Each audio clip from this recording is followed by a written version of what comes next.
नमस्कार। आज मैं फिर आपके सामने अपराध की एक और घटना लेकर आया।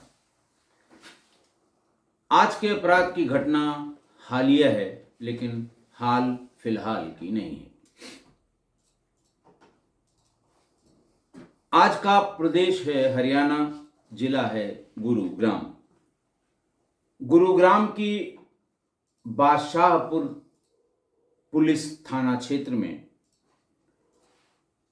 27 सितंबर 2022 को, एक साल पहले, एसपीआर रोड पर पेट्रोल पंप के पीछे सड़क पर एक 30-32 साल के युवक की लाश मिली। मृतक के चेहरे को ईंट पत्थर से कुचलकर बुरी तरह डी शेप कर दिया गया था। यानी इतना खराब कर दिया गया था कि उसकी पहचान होना मुश्किल थी। पुलिस आई। पुलिस ने उसकी जेब से एक चाबी बरामद की। बाकी उसके पास पहचान का कोई कागज नहीं था। न ही कोई आधार कार्ड, न ही कोई पैन कार्ड, न ही कोई टेलीफोन डायरेक्टरी, न ही कोई मोबाइल फोन। ऐसा कुछ भी मृतक के पास से नहीं मिला जिससे उसकी पहचान हो सके। पुलिस ने फॉरेंसिक की टीम बुलाई, फोटोग्राफ की, वीडियोग्राफ की और उसके बाद उसे सील बंद करके पोस्टमार्टम के लिए भेज दिया। जेब से मिली चाबी को पुलिस अपने साथ थाने पर ले गई, सरमुहर या सील मोहर करने के लिए। पोस्टमार्टम रिपोर्ट भी शाम तक आ गई। पोस्टमार्टम में cause of death due to ante mortem injuries ही आया। उसकी सारी चोटें सिर पर लगी थीं और सिर की गंभीर चोटों के कारण ही मृत्यु का होना पोस्टमार्टम में दर्शाया गया। यह हुआ कि भाई इसकी फोटोग्राफ ले लीजिए और हो सकता है 2-4 दिन में कोई व्यक्ति गुमशुदगी लिखाने आए या गुमशुदगी के लिए पास के थानों को, कंट्रोल रूम को सूचना दी जाए। जो कपड़े इसने पहन रखे हैं, जो इसकी हाइट वेट है, उसके आधार पर पहचान करने की कोशिश की जाए। गुरुग्राम पुलिस ने बादशाहपुर थाने से आई हुई रिपोर्ट के आधार पर ये गुमशुदगी, ये अज्ञात लाश की पहचान के सिलसिले में मैसेज किया सब जगह, आसपास के जिलों में, आसपास के रेंज में मैसेज किया, लेकिन कहीं से कोई सूचना नहीं मिली। इंस्पेक्टर साहब ने वो चाबी थाने के सिपाही जो पास में खड़े थे या जो जानकार हैं, या उत्तर प्रदेश पुलिस में कार खास श्रेणी के एक सिपाही होते हैं, कार खास। इंस्पेक्टर आते जाते रहते हैं, ड्राइवर और कार खास नहीं बदलते। कार खास यानी ऐसा खास आदमी जो इंस्पेक्टर साहब का ही कार्य करता हो। आशा है आप समझ गए होंगे। उनको गली कूचे की, आदमी की, शराब के दुकानों की, शराब के ठेकेदार की, रेहड़ी ठेले वालों की, लॉटरी जुआ जहां खेले जाते हैं उनको खिलवाने वालों की, इन सब की बिल्कुल पाई पाई की जानकारी होती है। कार खास बुलवाए गए।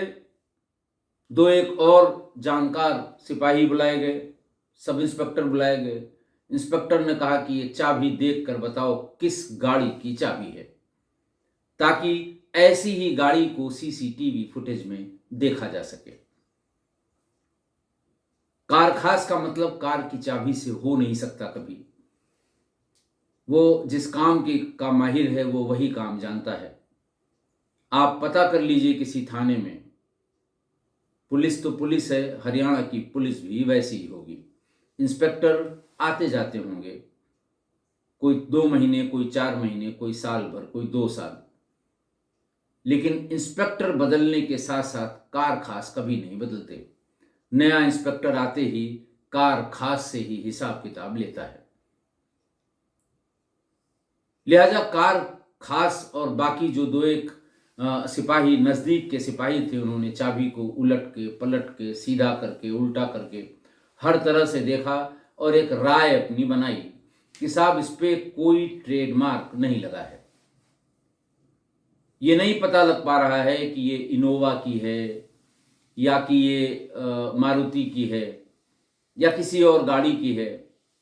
ऐसा लगता है कि ये चाबी डुप्लीकेट बनवाई गई है, इसलिए इस पर ये प्लेन है, इस पर कुछ नहीं लिखा हुआ है। लिहाजा इस चाबी से ये पता करना बहुत मुश्किल है कि ये किस गाड़ी की चाबी हो सकती है। चाबी को किनारे हटाया गया और पुलिस इस बात का इंतजार करती रही कि जिस किसी के घर का होगा, ढूंढते ढांढते 4, 6, 10 दिन, 15 दिन, 20 दिन में आ जाएगा। चाबी को उठा के अलग रख दिया गया कि कल को अगर कोई आएगा तो उससे पूछा जाएगा कि ये गाड़ी इनके पास कौन सी गाड़ी है कि नहीं है, चाबी कहाँ है, फिर उसे चाबी दिखाया जाएगा। यही एक कॉमन प्रोसेस है। धीरे धीरे साल भर बीत गए, न कोई ये पूछने आया कि साहब हमारा भाई, चाचा, ताऊ, पापा ये गायब है, आपके यहाँ तो कोई सूचना नहीं है, कोई फोटोग्राफ हो तो बता दीजिए, मैसेज जो किया गया है उसकी कॉपी दे दीजिए, हम उससे अंदाज लगा लेंगे।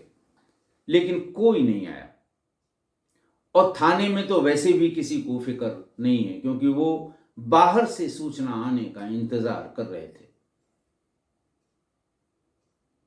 मुकदमा हत्या का लिखा गया था 302, 201 आईपीसी।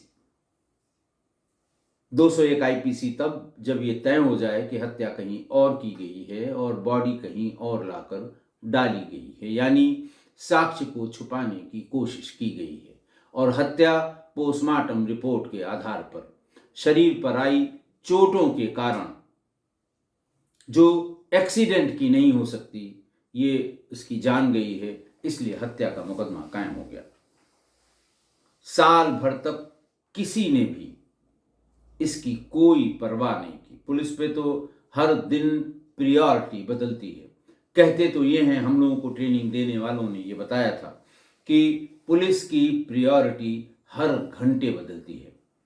आज एक मर्डर हो गया है, कल लॉ एंड ऑर्डर की कोई सिचुएशन हो जाएगी, 1 घंटे बाद वीआईपी ड्यूटी की जो ड्यूटियां हैं उसमें जाना पड़ेगा, 4 दिन बाद इलेक्शन की ड्यूटी में जाना पड़ेगा। तो प्रायोरिटी रोज बदलती हैं पुरानी चीज़ों पर, जब तक कि कहीं से उस पर दबाव न पड़े, पब्लिक का दबाव हो, प्रेशर ग्रुप्स का दबाव हो, अखबार का दबाव हो, टीवी के समाचार का दबाव हो या अधिकारियों का दबाव हो, तब तो विवेचना थोड़ी बहुत रेंगती है, वरना ठंडे बस्ते में। बहरहाल थाने पर एक नए इंस्पेक्टर आए, इंस्पेक्टर सतीश। इंस्पेक्टर सतीश को थाने के पुराने मुकदमों की जानकारी दी गई। आते ही उन्होंने रजिस्टर देखा कि भाई कौन कौन से कितने आईपीसी के मुकदमे साल भर में दर्ज होते हैं। अच्छा इंस्पेक्टर या जानकार इंस्पेक्टर थाने पर पहुंच के सबसे पहले क्राइम और समस्याओं के बारे में जानना चाहता है कि पेंडिंग कोई कम्युनल प्रॉब्लम तो नहीं है, पेंडिंग कोई क्राइम तो नहीं है, पेंडिंग कोई अरेस्ट तो नहीं है कि बहुत दिन से फरार है और अरेस्ट नहीं हो पाया है।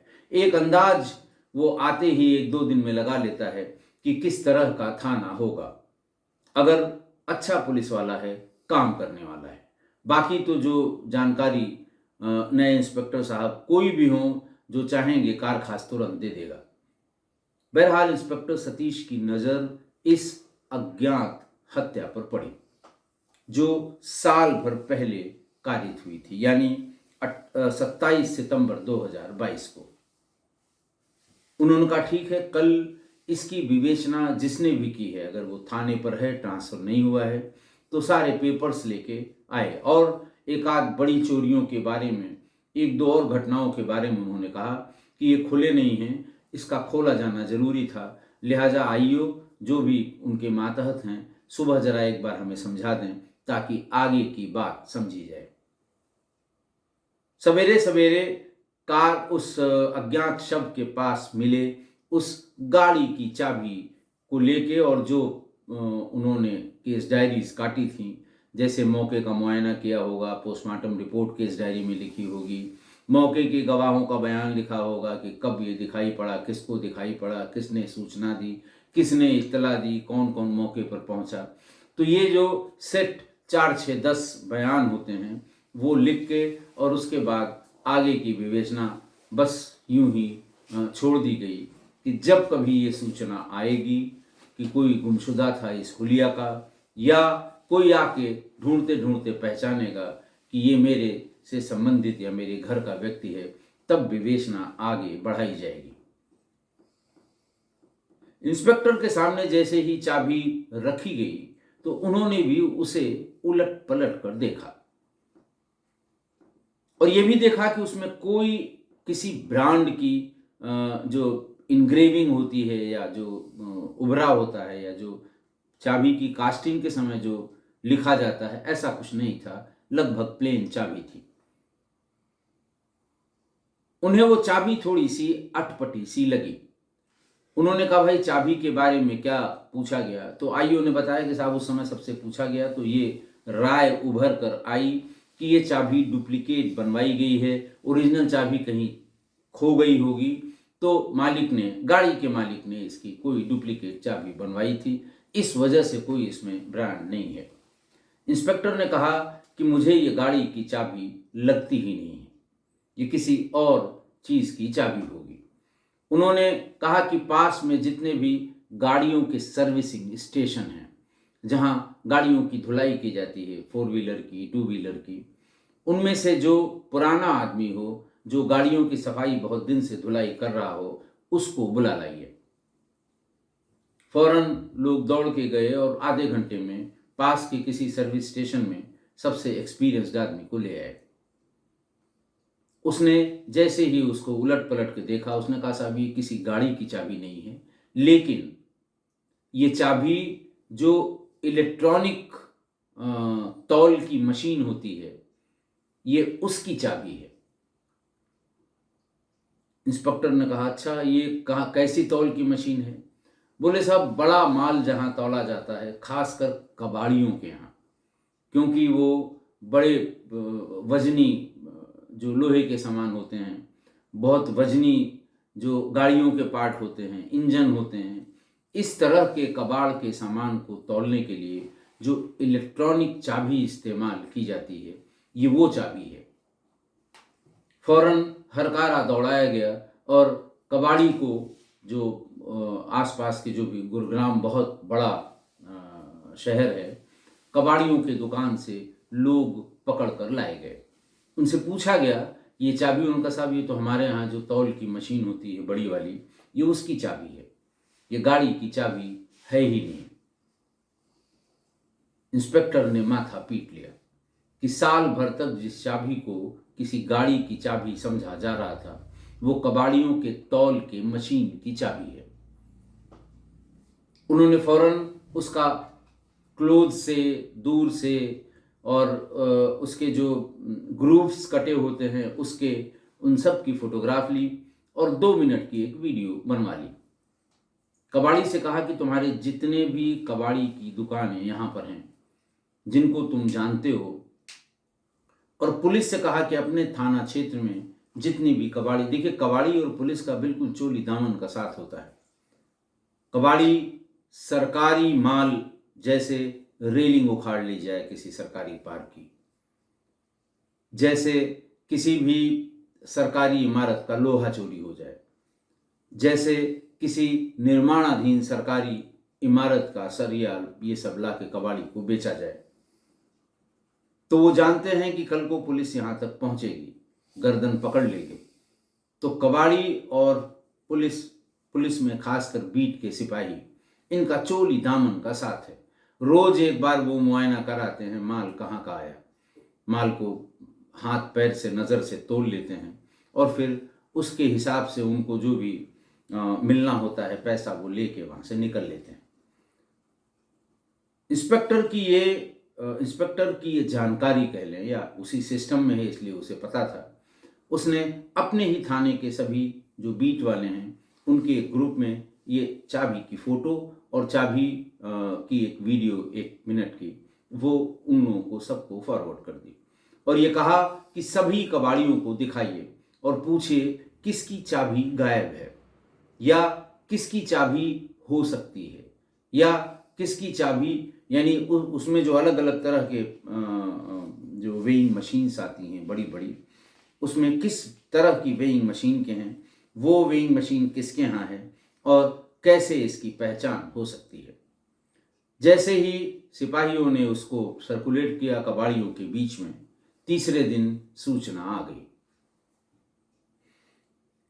मृतक की फोटो देखकर एक व्यक्ति ने ये पुलिस को बताया कि ये चाबी या ये शव, जब फोटो उसको दिखाई गई तो बरेली निवासी उसके छोटे भाई आशू अली का है। ये भी बताया कि आशू अली साल भर से गायब है, उसका कोई पता नहीं लगा है, घर वाले परेशान हैं, उसकी बीवी परेशान है, हम लोग सब जगह घूम कर आ चुके हैं, उसका कोई जानने वाला, उसका कोई अता पता नहीं है। उसने ये भी बताया कि उसका भाई सेक्टर 45 में अपनी पत्नी के साथ रहता था और फला जगह कबाड़ी की दुकान पर काम करता था। कबाड़ खरीदने वाले, बीनने वाले, बेचने वाले, ये बड़ी लंबी चेन होती है।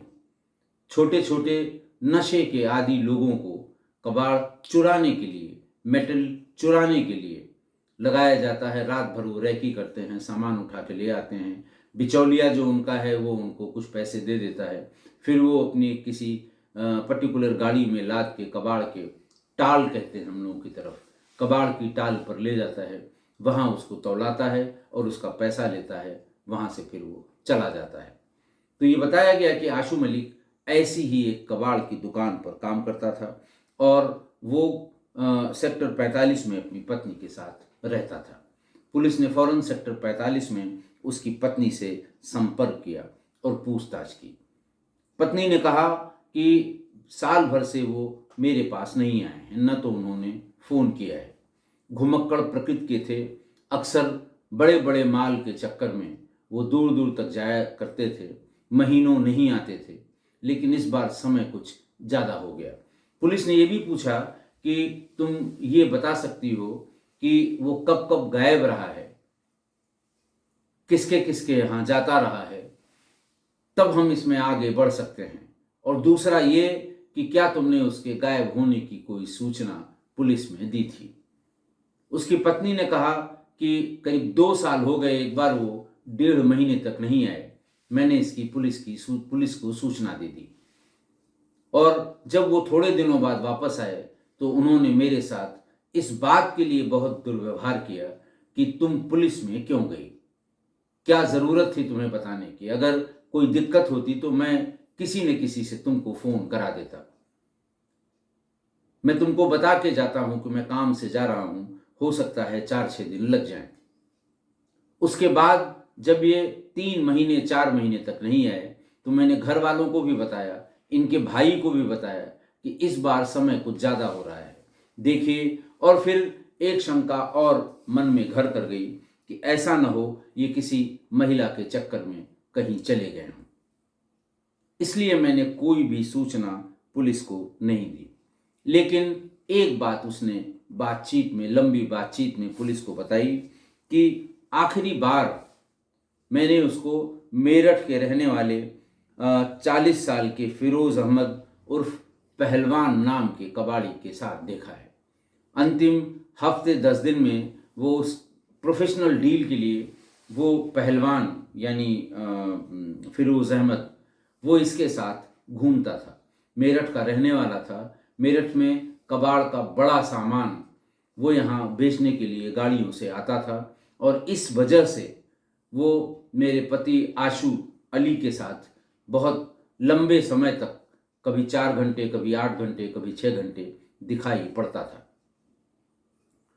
पुलिस ने ढूंढ के फिरोज अहमद उर्फ पहलवान नाम के कबाड़ी को मेरठ से ढूंढ निकाला।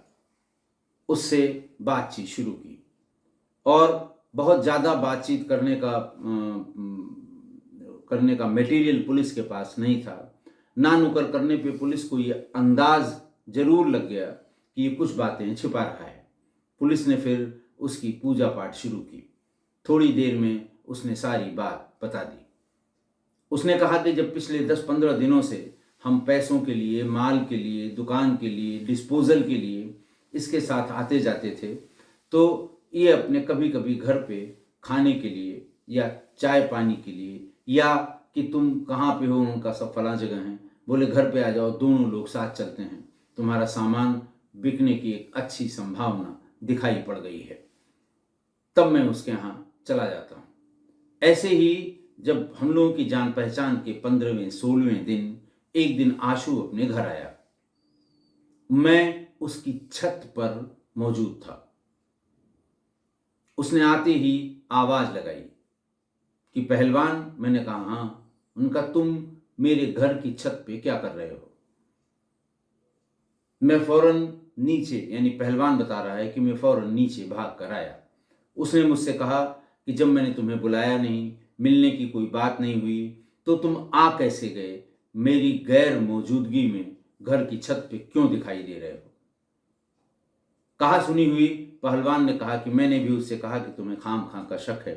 ये ऐसा कुछ नहीं है, तुम पता नहीं क्यों शक कर रहे हो। गाली गलौज करने लगा आशू अली। फिर हम दोनों में हाथापाई हो गई। मैं वहां से चला गया। फिर मुझे पता लगा कि सेक्टर 45 से थोड़ी दूर पर ये लोग कहीं और एक रूम लेके रहने की तलाश में हैं। मुझे ये लगा कि भी चला जाएगा, मिलेगा नहीं, मेरे कुछ पैसे भी बाकी हैं। मैं फिर उसके पास पहुंच गया। इस बार फिर मैंने कोई फोन नहीं किया, लेकिन आशू घर पे मौजूद था। पत्नी उसकी कहीं गई हुई थी। मैंने आशू से कहा कि क्या बात है, तुमको क्यों इतना गुस्सा है? सुना है तुम ये मकान ही बदल रहे हो मेरी वजह से। ये बात कहनी ही थी कि आशू हमलावर हो गया, कि सफाई देने की जरूरत नहीं है, मैं जानता हूं तुम मेरी बीवी के चक्कर में यहां आते हो। दोनों में घमासान हो गया। इसी बीच में पहलवान ने घर में रखे हुए लोहे की एक रॉड से इसके सिर पर हमला कर दिया, आशू के सिर पर। और सिर पर जब चोट पहुंचा दी, आशू वहीं गिर गया और फिर थोड़ी देर में ऐसा लगा कि ये मर गया। मैंने उसी रॉड से और ईंट पत्थर से उसका चेहरा कुचलकर उसे अपनी गाड़ी की डिग्गी में डाल लिया और वहां से ले जाकर उसे एसपीआर रोड पर फेंक दिया। फेंकते समय मैंने उसका पर्स निकाल लिया, जेब में जो कागज पत्र थे वो निकाल लिया। मुझे पता नहीं कि ये चाबी कैसे जेब में छूट गई। हड़बड़ी में था और करीब रात में 12:30 बजे मैंने ये वहां पर फेंक दिया, उसकी लाश। 17 सितंबर को, यानी 27 सितंबर 2022 को मिली हुई लाश, यानी हुई हत्या का खुलासा 17 सितंबर 2023 को हुआ। पुलिस ने उसे पहलवान को जिला न्यायालय में पेश किया गया और उसे रिमांड पर जेल भेज दिया गया। आज की घटना देखिए, आज की घटना बहुत ही सामान्य घटना है। पत्नी से संबंध होने के शक में कहा सुनी हुई, फिर मारपीट हुई और फिर हत्या हो गई पति की। ये कोई असामान्य बात नहीं है। बहुत ढेर सारी घटनाएं मैंने बताई हैं, उससे 10 गुनी घटनाएं आप अखबारों में पढ़ते होंगे, उससे 20 गुनी घटनाएं चर्चा में सुनते रहे होंगे आसपास, कि शक के बिना पर ऐसा ऐसा हो गया, पत्नी ने पति को मरवा दिया, पति ने पत्नी को मरवा दिया, प्रेमी और पत्नी ने मिलकर पति को मार दिया, पति और प्रेमिका ने मिलकर पत्नी को मार दिया। ये सामान्य सी घटना हो गई है। पर लापरवाही की हद पुलिस ने की, सारी हदें पार कर दी। मौके पर मिली चाबी के लिए इंस्पेक्टर ने आसपास के सिपाहियों से पूछा और एक बार सभी ने मिलकर हू हू किया, कहा कि साहब ये तो बनवाई हुई चाबी है, डुप्लीकेट चाबी है, इससे ये पता नहीं लगेगा किस गाड़ी की चाबी है। इंस्पेक्टर ने ये बात मान ली और पूरा का पूरा मामला ठंडे बस्ते में चला गया। मृतक की पहचान भी नहीं हो पाई। कायदे से उन्हें अगर जरा भी डाउट था तो पास के किसी शोरूम में, गाड़ियों के शोरूम में उस चाबी को भिजवा देते या शोरूम से किसी को बुलवा लेते कि साहब ये चाबी किस गाड़ी की है। तो जो 24 घंटे गाड़ियों, चाबियों, डिग्गी इन सब में डील करते हैं वो बता देते कि साहब ये गाड़ी की चाबी ही नहीं है। या फिर हर जगह अब तो कोई ऐसी जगह नहीं है जहां गाड़ियों की धुलाई के लिए गाड़ियों का वॉशिंग सेंटर या धुलाई केंद्र या सर्विसिंग जहां न होती हो। ज़्यादातर जगहों पे सर्विसिंग कराने वाले लोग अपनी चाबी और गाड़ी दोनों सर्विसिंग सेंटर पे छोड़ जाते हैं ताकि शाम को आते समय, जहां भी जा रहे हैं आते समय, सर्विस की हुई साफ सुथरी धुली चमकी गाड़ी उनको मैं चाबी के मिल जाएगी। ऐसे लोगों को बहुत अच्छा ज्ञान होता है। और हम आप तो शायद मोटरसाइकिल, चार पहिया या बड़ी गाड़ियों की चाबी को देख के गाड़ी के बारे में नहीं बता सकते, लेकिन ऐसे लोग आप चाबी दीजिए, आपको तुरंत बता देंगे ये सुजुकी की है, ये इनोवा की है, ये फला मोटरसाइकिल की है, ये पुरानी चाबी है, ये फला मॉडल की सेंट्रो है, ये बड़े ट्रक की है, ये अशोक लेलैंड की जो बड़ी ट्रक होती है उसकी है। वो आपको चाबी देखते ही बता देंगे। इंस्पेक्टर साहब को चाहिए था कि डुप्लीकेट जब लोगों ने बताया कोई ब्रांड नेम नहीं है तो किसी को भेज के दिखवा लेते, और जैसे ही वो भेज के दिखवाते वैसे ही उन्हें पता लग जाता कि ये गाड़ियों की चाबी है ही नहीं है। आखिरकार पता चला, साल भर बाद चला, साल भर बाद उस मृतक की पहचान हो पाई और साल भर बाद ही इस अपराध का खुलासा हुआ। देखिए, मैं हमेशा एक बात का पक्षधर हूँ। Being in police service for a very long time, about 34 years, मैं हमेशा कहता हूँ कि घटनास्थल अपराधी के बारे में कुछ न कुछ आपको बता देगा। अपराधी कितना भी चालाक हो, लेकिन कुछ न कुछ छोड़ जाएगा घटनास्थल पे।